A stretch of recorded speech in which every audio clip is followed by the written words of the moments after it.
Bonjour à tous et bienvenue dans cette nouvelle vidéo. Aujourd'hui, j'aimerais vous parler d'un reportage qui a été diffusé sur RMC Découverte au début du mois de novembre. Ce reportage concernait l'évangile de Barnabé. Je vous en parle car en ce moment, en dehors de ce reportage, on en entend souvent parler. Il y a plein d'informations qui circulent sur Internet. Ce reportage se présentait comme une enquête pour savoir si l'évangile de Barnabé était, oui ou non, authentique. Avant de vous en parler, venons-en au début du reportage. Ce reportage commence par nous parler d'une Bible qui aurait été découverte en Turquie et qui contiendrait ce fameux évangile de Barnabé. C'est une information qui circule déjà depuis plusieurs années. Cet évangile de Barnabé est connu parce qu'il présente un peu la version musulmane de la crucifixion, c'est-à-dire que selon cet évangile, Jésus n'est pas vraiment mort, mais il aurait été remplacé lorsqu'il était sur la croix par quelqu'un d'autre. Évidemment, il s'agit donc de nier le fondement même du christianisme. Toutefois, ce que le reportage reconnaît très vite, c'est qu'en réalité, cette affaire d'une Bible datant de 1500 ans et contenant l'évangile de Barnabé est totalement fausse. La Turquie a d'ailleurs très vite bloqué l'accès à cette Bible et les rares images, et même la seule image qui a pu être diffusée sur Internet, montrent qu'en réalité ce n'est probablement même pas une Bible, mais plutôt un lectionnaire syriaque et datant non pas forcément de 1500 ans, mais plutôt de l'année 1500. Dans tous les cas, il n'y a absolument aucun évangile de Barnabé à l'horizon. Toutefois, au-delà de cette Bible, le reportage va se concentrer sur l'Évangile et se présente sous forme d'une enquête pour savoir s'il est authentique ou pas. Il faut savoir que nous n'avons conservé que deux manuscrits très tardifs, un espagnol et un italien. Et en fait, lorsqu'on étudie le texte, on s'aperçoit que l'auteur du manuscrit de l'Évangile mentionne certaines informations qui n'existaient qu'au Moyen Âge. C'est donc forcément un évangile complètement faux, écrit très tardivement. Et c'est d'ailleurs la conclusion du reportage. On aurait pu s'arrêter là, mais en réalité, on découvre tout à la fin, dans les 10 dernières minutes, que le but du reportage est tout autre. En effet, cette enquête est surtout un prétexte pour appeler au syncrétisme, c'est-à-dire un peu au mélange de toutes les religions, en disant finalement que les différences n'ont pas grande importance. Mais pour cela, il faut nier des points très importants du christianisme, justement, comme la crucifixion et la résurrection de Jésus. Et en fait, c'est là le but réel du reportage. En effet, tout au long du reportage, la voix off ou les intervenants vont distiller des petites informations pour tenter de discréditer les évangiles que nous avons dans nos Bibles et nous faire croire qu'ils ne sont pas fiables historiquement. Et j'aimerais dans cette courte vidéo revenir sur deux points en particulier, les deux points qui m'ont paru les plus importants. En effet, c'est pour jeter le discrédit, ils ont dû commettre un certain nombre d'erreurs historiques que j'aimerais soulever et rectifier. La première erreur concerne Constantin.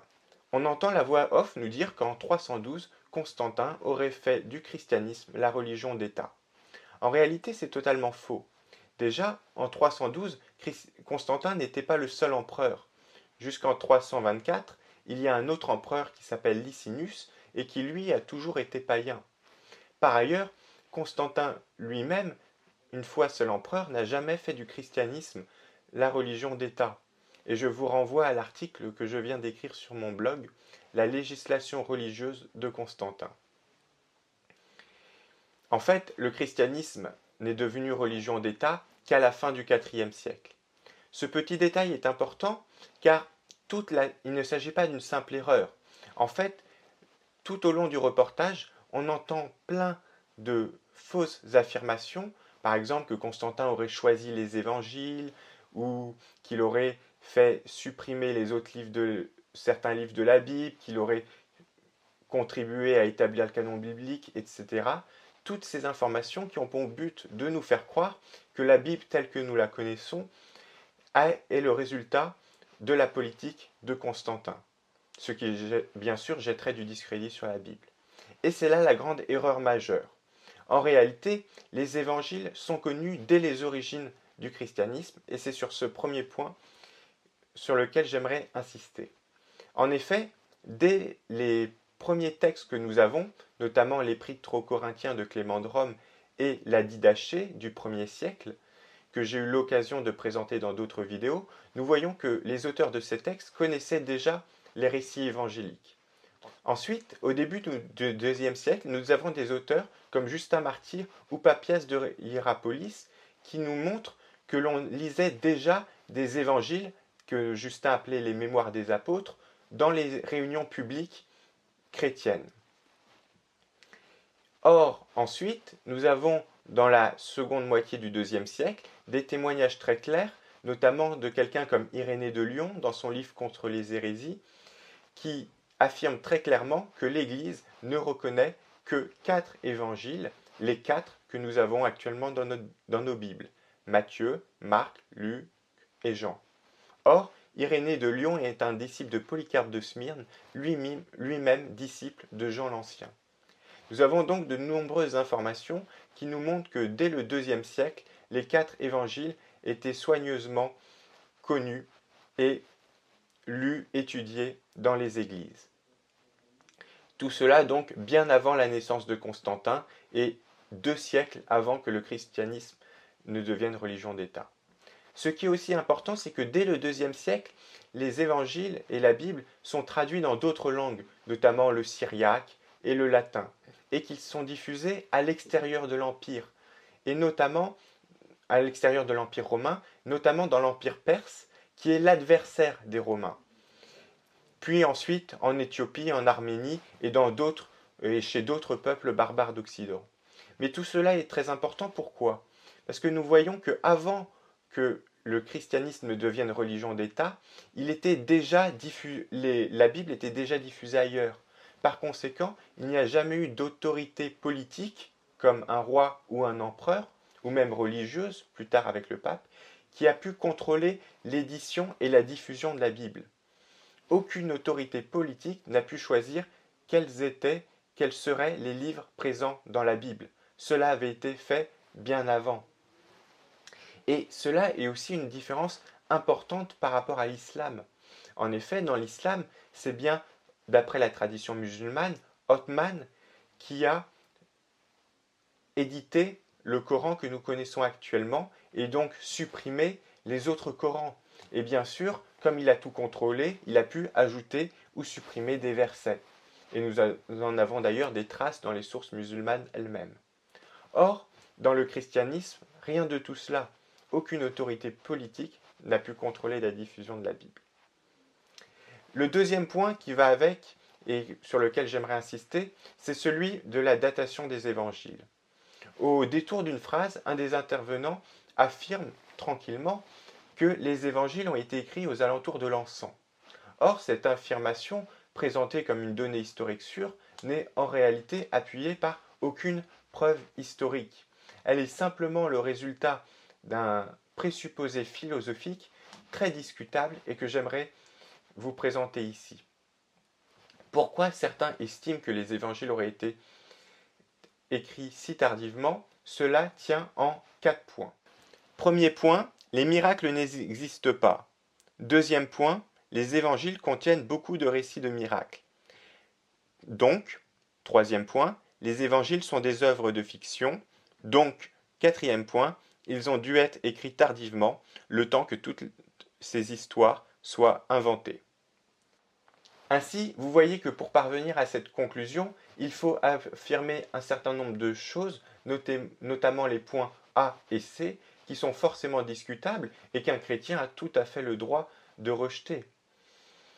Et plus particulièrement, pourquoi les évangiles sont datés après 70? Il y a une raison encore plus précise que je vais tout de suite vous expliquer et qui tient encore en 4 points. Premier point, les exégètes reconnaissent que Jésus a prédit la destruction du temple. Deuxième point, cette destruction a eu lieu une génération après lui, en l'an 70. Troisième point, les prophéties n'existent pas. Quatrième point, donc conclusion, le texte des évangiles a forcément été écrit après 70 par quelqu'un qui avait déjà vu la destruction du temple. Là encore, on voit que tout le raisonnement se base sur le principe que Jésus n'aurait pas pu être prophète et prédire la destruction du temple.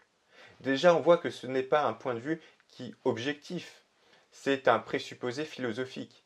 Mais surtout, que des athées puissent tenir ce raisonnement, à la limite on peut comprendre, mais que des musulmans reprennent ce raisonnement et ses conclusions, on voit là qu'il y a une contradiction fondamentale avec leurs croyances. Et donc nous ne pouvons pas l'accepter. Par ailleurs, ce raisonnement en lui-même contient une autre erreur, et je vais l'illustrer avec un exemple tout simple. À la fin du XIXe siècle, en 1896, Theodor Herzl a écrit un livre intitulé L'État des Juifs. Or, dans ce livre, il annonce que les Juifs auront à nouveau un État dans 50 ans. Or, à quelques mois près, il a eu juste.